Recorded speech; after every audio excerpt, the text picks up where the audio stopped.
ഉൽപ്പത്തി പുസ്തകം 35 അധ്യായം. അനന്തരം ദൈവം യാക്കോബിനോട്, നീ പുറപ്പെട്ട് ബേഥേലിൽ ചെന്ന് പാർക്ക. നിന്റെ സഹോദരനായ ഏശാവിന്റെ മുമ്പിൽ നിന്ന് നീ ഓടിപ്പോകുമ്പോൾ നിനക്ക് പ്രത്യക്ഷനായ ദൈവത്തിന് അവിടെ ഒരു യാഗപീഠം ഉണ്ടാക്കുക എന്ന് കൽപ്പിച്ചു. അപ്പോൾ യാക്കോബ് തന്റെ കുടുംബത്തോടും കൂടെയുള്ള എല്ലാവരോടും, നിങ്ങളുടെ ഇടയിലുള്ള അന്യദൈവന്മാരെ നീക്കിക്കളഞ്ഞ് നിങ്ങളെ ശുദ്ധീകരിച്ച് വസ്ത്രം മാറുവീൻ. നാം പുറപ്പെട്ട് ബേഥേലിലേക്ക് പോക. എന്റെ കഷ്ടകാലത്ത് എന്റെ പ്രാർത്ഥന കേൾക്കുകയും ഞാൻ പോയ വഴിയിൽ എന്നോട് കൂടെ ഇരിക്കുകയും ചെയ്ത ദൈവത്തിന് ഞാൻ അവിടെ ഒരു യാഗപീഠമുണ്ടാക്കും എന്ന് പറഞ്ഞു.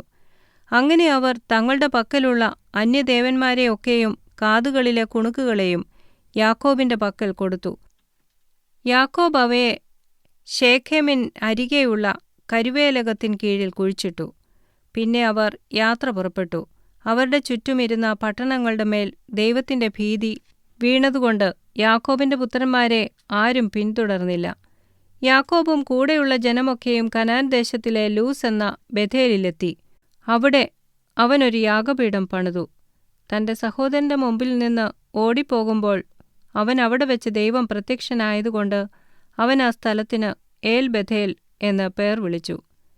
റെബേക്കയുടെ ധാത്രിയായ ദെബോറ മരിച്ചു. അവളെ ബേഥേലിന് താഴെ ഒരു കരുവേലകത്തിൻ കീഴിൽ അടക്കി. അതിന് അല്ലോൻ ബാഖൂത്ത് വിലാപവൃക്ഷം എന്നു പേരിട്ടു. യാക്കോബ് പദ്ദൻ അരാമിൽ നിന്ന് വന്ന ശേഷം ദൈവം അവന് പിന്നെയും പ്രത്യക്ഷനായി അവനെ അനുഗ്രഹിച്ചു. ദൈവം അവനോട്, നിന്റെ പേർ യാക്കോബ് എന്നല്ലോ, ഇനി നിനക്ക് യാക്കോബ് എന്നല്ല ഇസ്രയേൽ എന്നു തന്നെ പേരാകണം എന്ന് കൽപ്പിച്ച് അവൻ ഇസ്രയേൽ എന്ന് പേരിട്ടു. ദൈവം പിന്നെയും അവനോട്, ഞാൻ സർവ്വശക്തിയുള്ള ദൈവമാകുന്നു. നീ സന്താനപുഷ്ടിയുള്ളവനായി പെരുകുക. ഒരു ജാതിയും ജാതികളുടെ കൂട്ടവും നിന്നിൽ നിന്ന് ഉത്ഭവിക്കും. രാജാക്കന്മാരും നിന്റെ കടിപ്രദേശത്തുനിന്ന് പുറപ്പെടും. ഞാൻ അബ്രഹാമിനും ഇസഹാക്കിനും കൊടുത്ത ദേശം നിനക്കു തരും. നിന്റെ ശേഷം നിന്റെ സന്തതിക്കും ഈ ദേശം കൊടുക്കും എന്നരുളി ചെയ്തു. അവനോട് സംസാരിച്ച സ്ഥലത്തുനിന്ന് ദൈവം അവനെ വിട്ട് കയറിപ്പോയി. അവൻ തന്നോട് സംസാരിച്ചിടത്ത് യാക്കോബ് ഒരു കൽത്തൂൺ നിർത്തി. അതിന്മേൽ ഒരു പാനീയയാഗമൊഴിച്ച് എണ്ണയും പകർന്നു. ദൈവം തന്നോട് സംസാരിച്ച സ്ഥലത്തിന് യാക്കോബ് ബേഥേൽ എന്ന് പേരിട്ടു. അവർ ബേഥേലിൽ നിന്ന് യാത്ര പുറപ്പെട്ടു. എഫ്രാത്തയിൽ എത്തുവാൻ അല്പദൂരം മാത്രമുള്ളപ്പോൾ റാഹേൽ പ്രസവിച്ചു. പ്രസവിക്കുമ്പോൾ അവൾക്ക് കഠിനവേദനയുണ്ടായി. അങ്ങനെ പ്രസവത്തിൽ അവൾക്ക് കഠിനവേദനയായിരിക്കുമ്പോൾ സൂതികർമ്മിണി അവളോട്, ഭയപ്പെടേണ്ട, ഇതും ഒരു മകനായിരിക്കും എന്നു പറഞ്ഞു. എന്നാൽ അവൾ മരിച്ചുപോയി. ജീവൻ പോകുന്ന സമയം അവൾ അവന് ബെനോനി എന്ന് പേരിട്ടു. അവന്റെ അപ്പനോ അവന് ബെന്യാമീൻ എന്ന് പേരിട്ടു. റാഹേൽ മരിച്ചിട്ട് അവളെ ബേത്ലഹേം എന്ന എഫ്രാത്തിന് പോകുന്ന വഴിയിൽ അടക്കം ചെയ്തു. അവളുടെ കല്ലറയിന്മേൽ യാക്കോബ് ഒരു തൂൺ നിർത്തി. അത് റാഹേലിന്റെ കല്ലറത്തൂൺ എന്ന പേരോടെ ഇന്നുവരെയും നിൽക്കുന്നു. പിന്നെ ഇസ്രയേൽ യാത്ര പുറപ്പെട്ടു. ഏദർ ഗോപുരത്തിന് അപ്പുറം കൂടാരമടിച്ചു.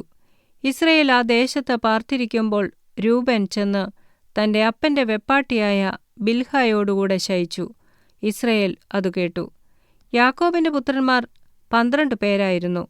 ലേയുടെ പുത്രന്മാർ യാക്കോബിന്റെ ആദ്യജാതൻ രൂബേൻ, ശിമയോൻ, ലേവി, യഹൂദ, ഇസാഖാർ, സെബൂലൂൻ. റാഹേലിന്റെ പുത്രന്മാർ യോസെഫും ബെന്യാമീനും. റാഹേലിന്റെ ദാസിയായ ബിൽഹായുടെ പുത്രന്മാർ ദാനും നഫ്താലിയും. ലേയുടെ ദാസിയായ സിൽപ്പായുടെ പുത്രന്മാർ ഗാദും ആശേരും. ഇവർ യാക്കോബിന് പദ്ദൻ അരാമിൽ വെച്ച് ജനിച്ച പുത്രന്മാർ.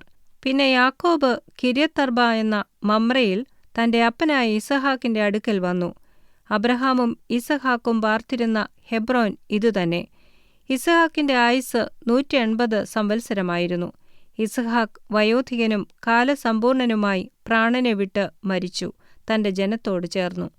അവന്റെ പുത്രന്മാരായ ഏശാവും യാക്കോബും കൂടി അവനെ അടക്കം ചെയ്തു.